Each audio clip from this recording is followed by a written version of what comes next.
Welcome to Lightfair 2023. I'm here today with my co-host Greg Eric, or host Greg Eric, sorry about that, I can take it. and with our good friends from Keystone Technology. Go to KEYSTONETECH.com, Greg Eric, every time. We do. And check out their booth here is what you should really be doing because you guys stole the show today, I think. Wow. Thank you. Biggest booth here, best booth I've seen. But we want to talk Keystone, the whole thing, all right? So we're going to start off with a little history, Ira. Give it to us. Sum it up. Well, how much time do we have here? We got to 15 roll minutes. back to 1945. Yeah. Get it going.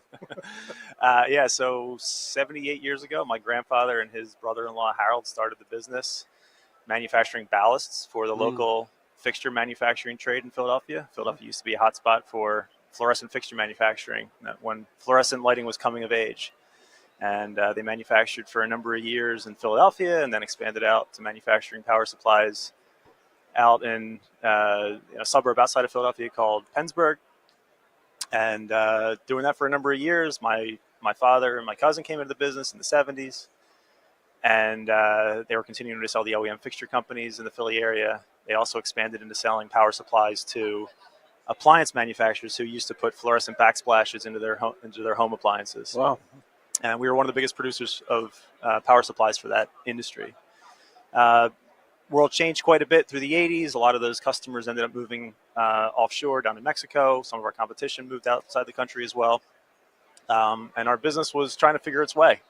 Some opportunities opened up to have some of our product contract manufactured. So we dabbled in that a little bit and realized that there was an opportunity here to become a slightly different business model through that transition. And then my father was operating the business for a number of years and ended up sort of changing the business model and sold from his partner the manufacturing operation. And then, business was really just servicing fixture manufacturers in the Philly area and a little bit beyond through the 90s.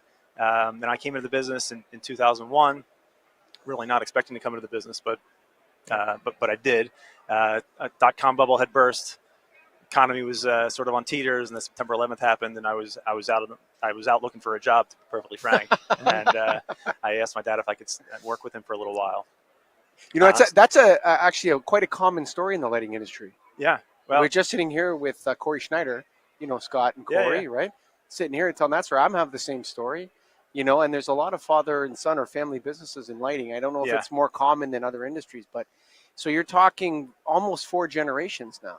Well, I'm third generation. Third generation, yeah. Okay. So I came into the business in 01 and really just trying to get my feet wet, figure out what to do. And sure. We certainly didn't have the business that we have today, but we had a few customers, we had a few SKUs, we had some friends who would help keep us going. And we were actually operating out of my parents' basement where I grew up next to the Nintendo and the beanbag chair and all that stuff. And I saw some opportunity. I got excited about going to see customers, starting to develop some products, developing marketing strategies, and things started to grow. And we, took that as an opportunity to expand from not just serving OEM customers, but also selling to electrical distributors. Found there was a big opportunity there. Which brings us almost to the present day. But before we do, I want to bring in Josh Brown, you're the VP of the exact. Whoa. He's got a new title, promotion, fresh as of announced yesterday. What is it, Josh? Tell us. Take it away. I'll take a start. Josh was recently promoted to our Chief Commercial Officer. Okay, congratulations, Josh. Way to go. You've been with us 14 years. I have that right? Yep. 14 years. It's been a good run. Started as a territory manager.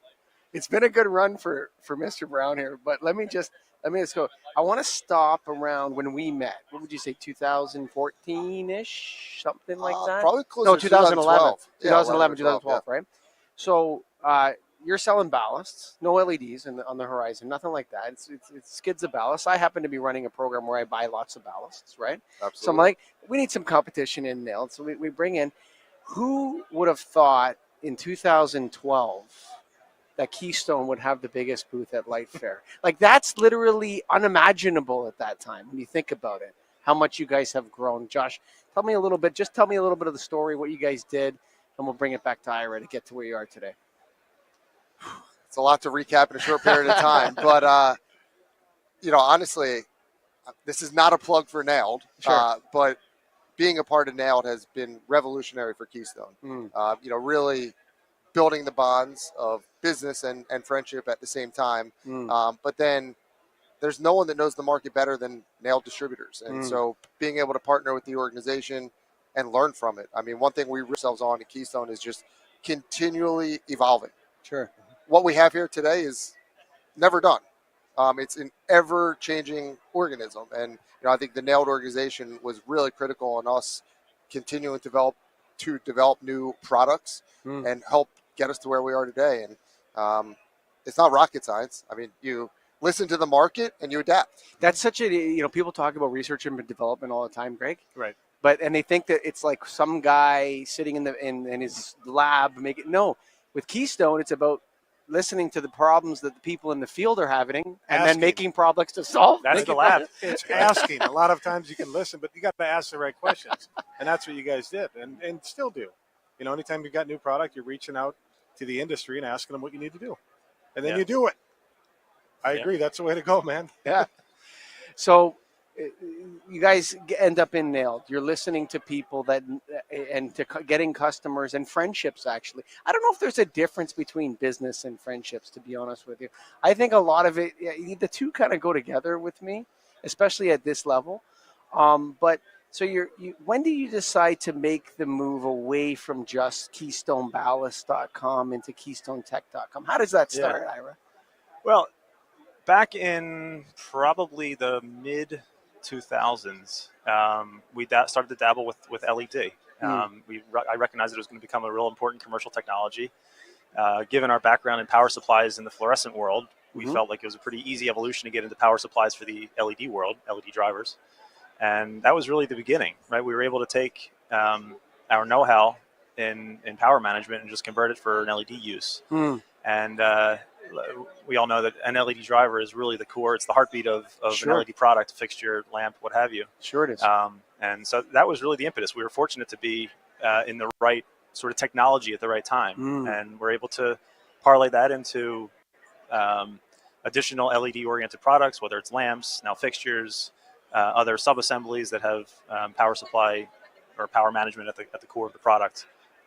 So, as we evolved from just a power supply company, recognizing that we could do so much more with the emergence of LED, that's when we went from just a power supply business to now a full-service lighting company.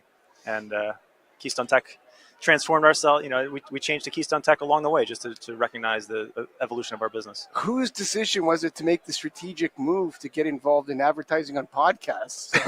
I mean, that helped along the way for sure. Go to KEYSTONETECH.com. Well, that's a lot smoother than KeystoneBallast.com. Let's be real. It would not have the same cachet.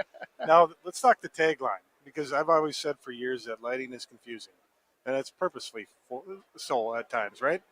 Light made easy. Where did that come up with, and what's that all about? You guys believe in it?